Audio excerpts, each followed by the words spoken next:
So first of all, I would like to thank Professor Lin for inviting me to help out with the workshop and for giving me an opportunity to speak here. So today I would like to talk about a story, a fun story that we worked out with back in August.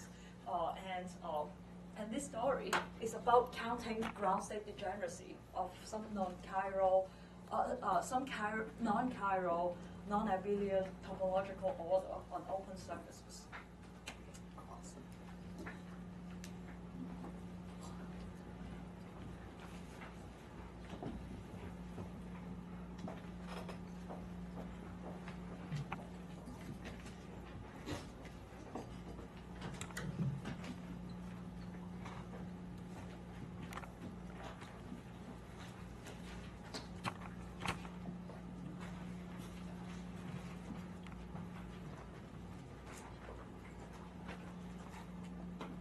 Right.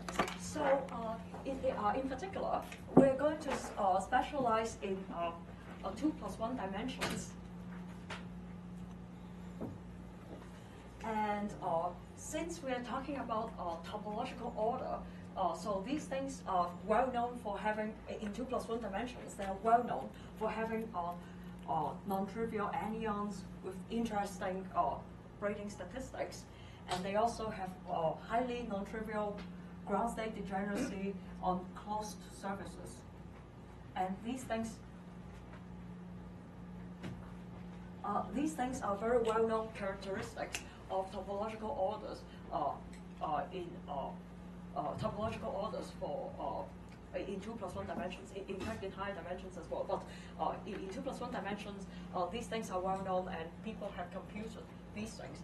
So one question is, what happens if we put these topological order on open surfaces instead? One motivation for doing that is clearly if we were in a realistic experimental setting, for example, the system would have to be would have to be a finite size system generally with boundaries. So it would be very interesting to understand whether they have some non-trivial properties with the ground state degeneracy if the surface has boundaries. But then, in order to talk about ground state degeneracy, it is necessary that when boundaries are introduced, we could actually gap out all the boundary modes in this system. Otherwise, it is no longer a well-defined question to talk about ground state degeneracy. Therefore, that is the reason why we put our focus on non-chiral topological order, such that their boundaries have the possibilities of being gapped. And so there are two components in this discussion in order to understand this problem. So the two components that we need to do, the two components that we need is component number one. We need to have boundary conditions.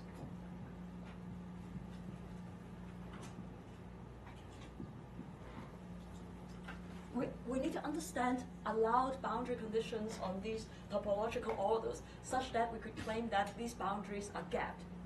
And once we have chosen suitable boundary conditions, then we could start to talk about counting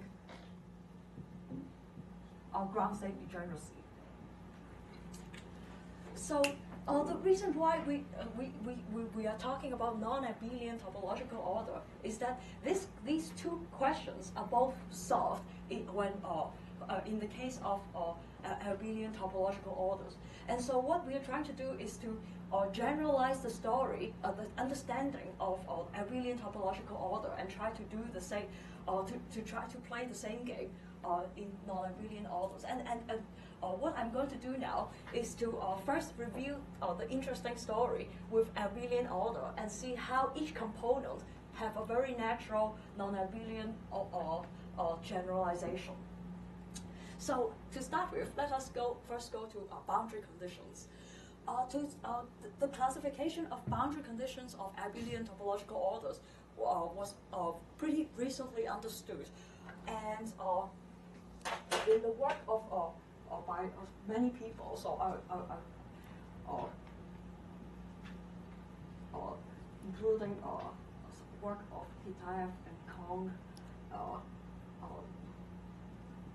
Levin, Juven, and among some, and also I think Kapustin and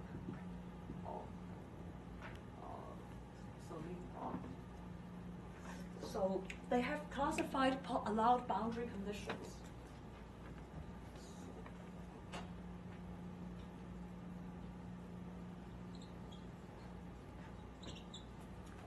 For abelian orders.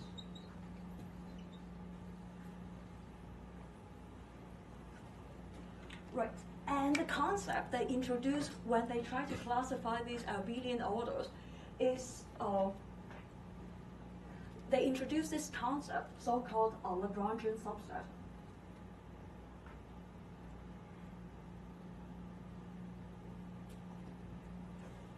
And this concept is going to be crucial also in the non-abelian theory. But instead of stating explicitly what this is, let me focus on an example, the Toric code model, which has appeared in many of the previous talks.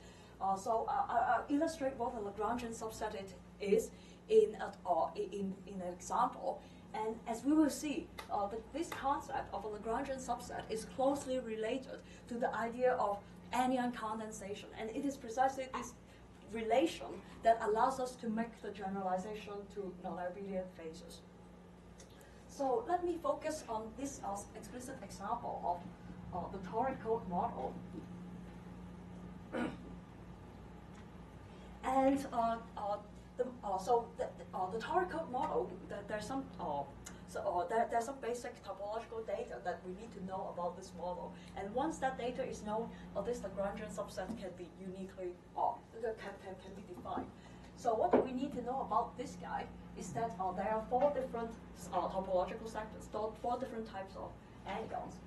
The first type is the trivial sector, the trivial anyon. And then it has a so-called electric excitation.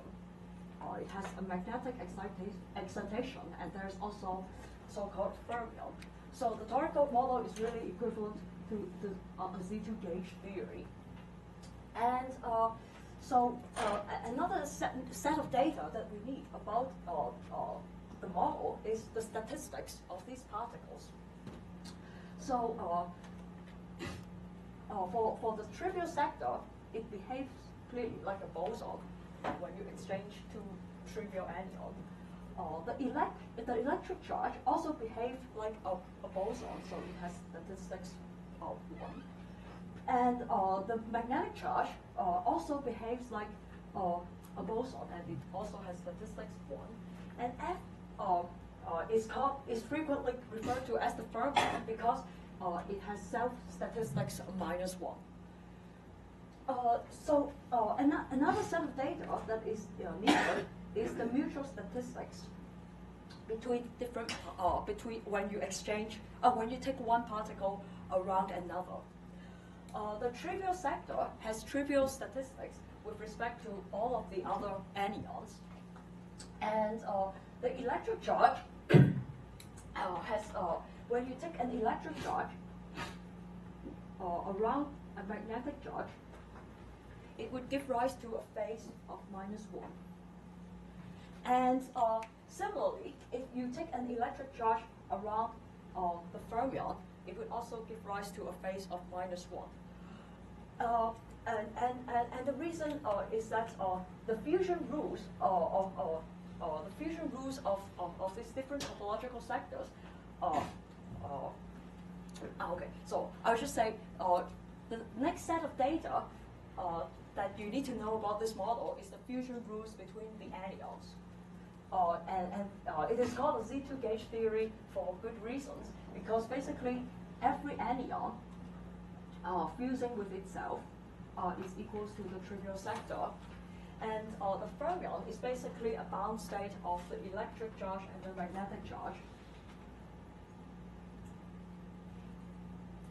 And this kind of explains why when E moves around F, which contains a magnetic charge there, it also gets a phase of -1. Okay, so having this set of data about this model, now we're ready to define what is meant by a Lagrangian subset.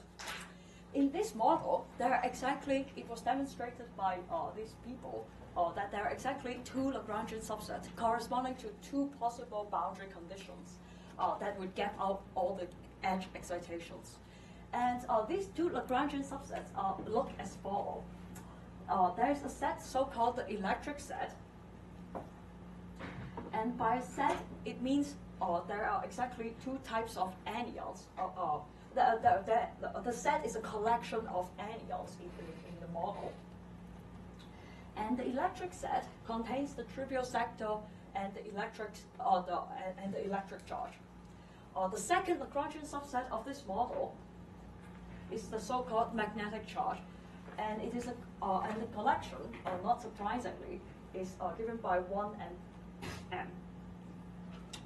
So the claim is that each of this set corresponds to a different boundary condition. So let me spill out the physics of each of this set. Basically, what it is saying is that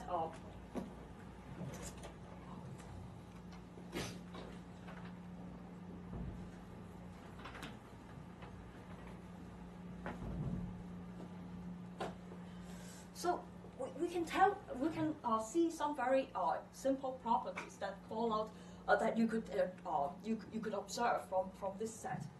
So property number 1 is that you could see that in each set, in this set, in the collection of these anyons, every member behaves like a boson.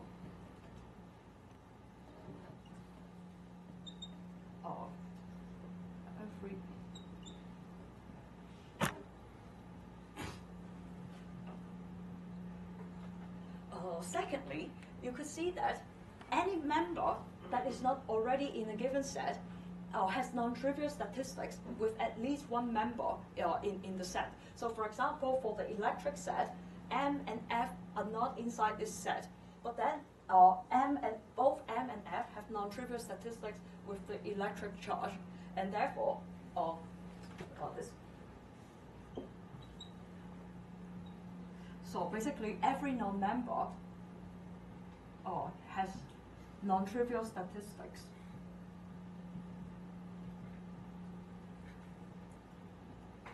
with at least one member.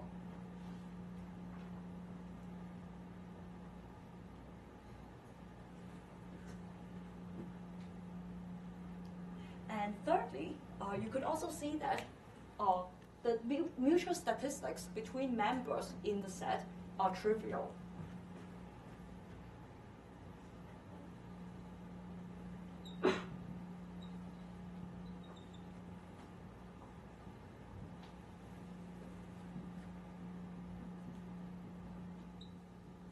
And finally, you could see that in each set, the members are closed under fusion.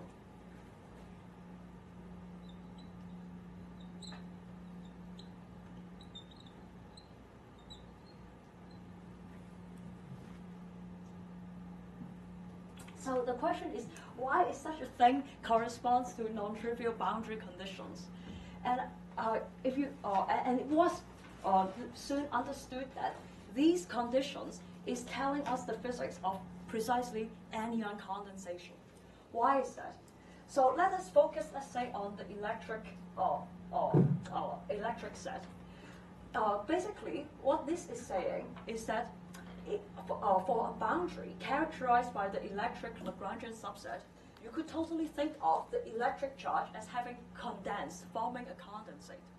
Now, so the physical picture is that suppose I have the toric code phase here, or the Z2 phase here.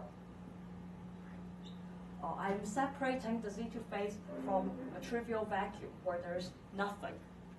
So the point is, this boundary, you could think of it as a condensate of the electric charge. So first of all, if there is the electric charge manages to form a condensate, it better look like a boson such that it could propagate. Secondly, the fact that there is nothing in the vacuum is saying that everything, every non-trivial sector in the toric in the Z2 gauge theory cannot pass through the boundary, cannot pass through the condensate and propagate to this side. And that is the reason why this is a interface between a non-trivial phase and a trivial phase. And therefore, this condition number 2 makes sure that this happens. The reason is because every non-member in the Z2 gauge theory has non-trivial statistics with the condensate, and that is why it becomes energetically costly to take any of this non-member across the vacuum. So there's a mass gap. So I understood this as there's a mass gap between two phases, and the gap is given by the size of Anyon. There is there's a gap everywhere. The gap is not. But you're saying on the vacuum side, there's no excitation allowed. Right. So there's a. But these excitations E and M and F, they are already they are already excited states. But then when I have a condensate, it becomes more costly. They become confined.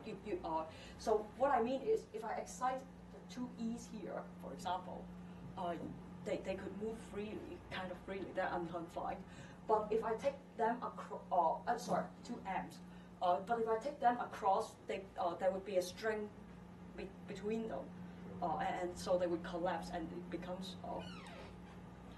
So it. The string size is basically controlled by the size of the condensate. You could say that, I think. Right. Okay. So in order that we have an interface between the Z2 gauge theory and vacuum where there's no non-trivial excitations, it is necessary that every member that is not condensed becomes confined with respect to the condensate. And thirdly, that we have the mutual statistics between members in the set are trivial. This just ensures that it makes sense that every member in the set forms a condensate simultaneously. And finally, because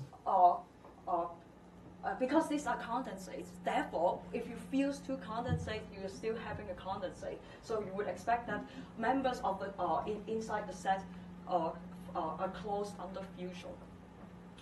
Okay, so this feels kind of abstract, and I would like to show you an effective field theory description to see that indeed this is what happens when you are actually able to write down a field theory. And the field theory description that I'm going to write down is in terms of a Trans-Simons theory using those K matrices that were introduced to us in various previous talks yesterday. So let me go through that.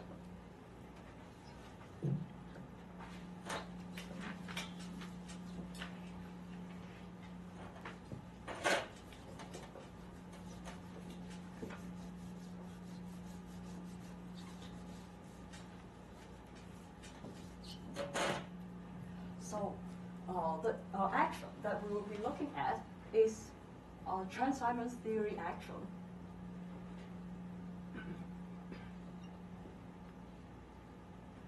In which I will introduce two compact U1 gauge fields. So I runs from 1 to 2.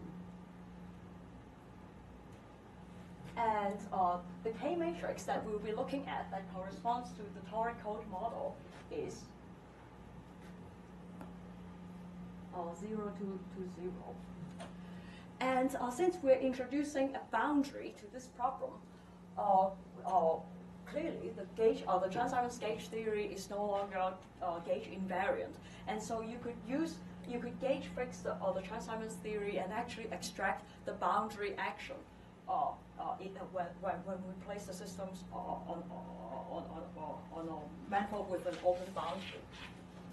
So what we could do is to extract the boundary action, let us do a gauge fixing. And let's say we put things on a disk And so we could do a radial gauge.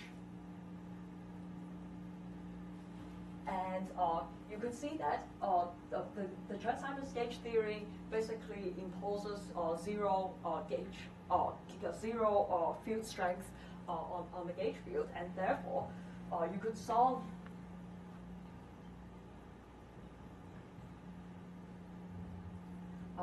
the other components of the gauge field, basically writing them down as a pure gauge. And we could plug all this back into the action, and that just gives you, you find that it is a total derivative term, and all you would be, and in the presence of a boundary, you will be left with a boundary term. And the boundary term looks like the following. So let me call this x direction, and so we will be left with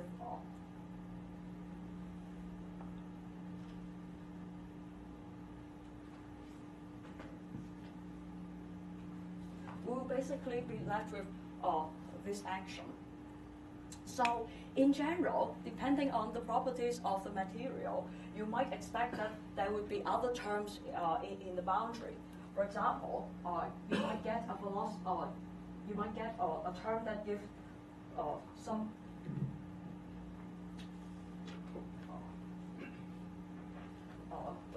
giving some a velocity matrix to these fields.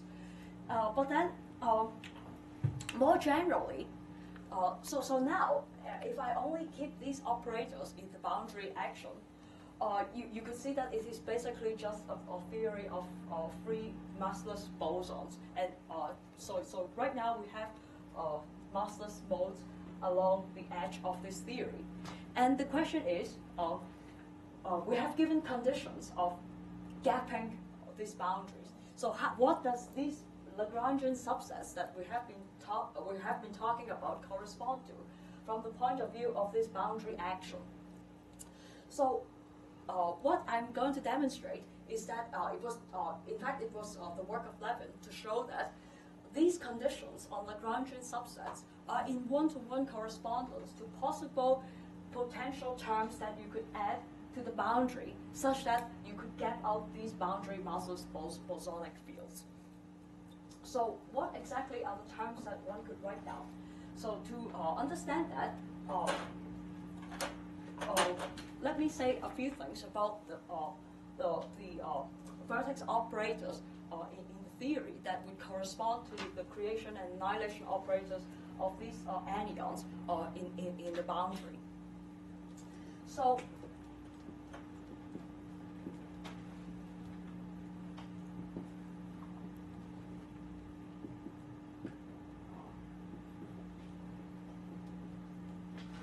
the vertex operators corresponding to creation and annihilation operators basically take this form, where they're characterized by so-called L vectors.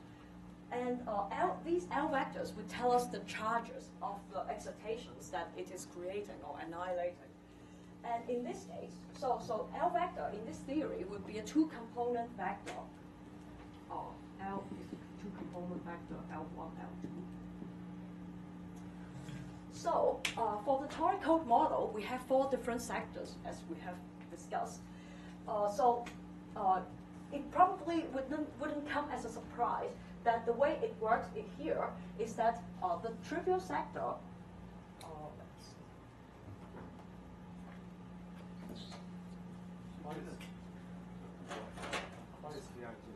Sorry? Vij. Oh, this is a velocity matrix. So this is not a universal thing that you could derive from the Trans-Simons theory. It probably is symmetric. What is the partial is phi I and the next one is partial t phi t? Sorry? Yes. Just one general question. Usually when we think about field theory on the boundary, right, so in solid there could be some gauge symmetry, global symmetry. And usually when we say this is a very on level symmetry, it's up to a boundary limit. Yes. But now we have a boundary. Yeah, so there it's should be not some kind of anomaly cancellation. exactly. If you have fixed the boundary, then you can have to in such a way that precisely. Right. So by cancels doing this, you're saying what kind of boundary? So that's the fixing condition that Yeah. how you use. Sorry. There's some kind of different anomaly cancellation. That's true. This is the anomaly to be cancelled by this boundary modes. But these results just come from one loop or also. No, it's a couple. It's an overall anomaly. It's a non-potential. So yeah, this is actually quite similar to this anomaly inflow. It's true. Yes. It's the same story. It goes way back. Right. But so okay. So these L vectors, the L vector corresponding to. So I'll just state this result, but it's not hard to understand why. For the trivial sectors, they are characterized by L vectors with even integers. So L1 and L2, they are quantized. They have to take integer values. And for the trivial sector, the L vector is characterized by even integers components. And the electric sector is characterized by an odd integer in the first component and even integers in the second component.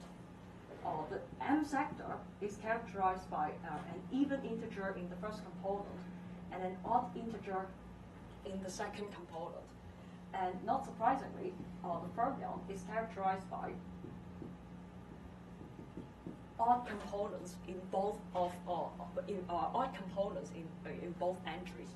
So you could see basically that the fusion rules, the fusion between different sectors, is obtained by looking at the addition of these L vectors, and basically this fusion is modeled out by the trivial sector. So in particular, if I have an E plus an M, I would get both components being odd, both entries taking odd values, and that would correspond to a fermion sector. So that is how this works. Okay, so now the next step that I would like to take is to write down boundary potential terms for the boundary action, and argue that I could write something down that would correspond to this Lagrangian subset, and that particular term would be able to gap out the Maslow's excitations here. And there are several conditions that you put on the allowed boundary terms. So number one, so naturally, because of the construction of these vertex operators, so very naturally, the kind of potential terms that we will be considering is constructed from these vertex operators. And so we could write that down as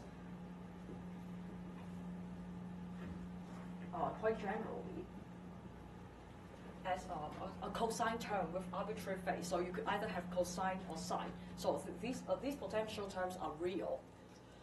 But number two, a second requirement that we would like to place on these potential terms is that they are local potential terms.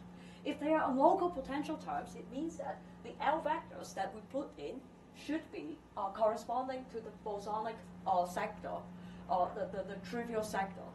Because in that way, you could the braiding statistics with any other sectors would be trivial. Let me add that the braiding between two sectors is given by L1.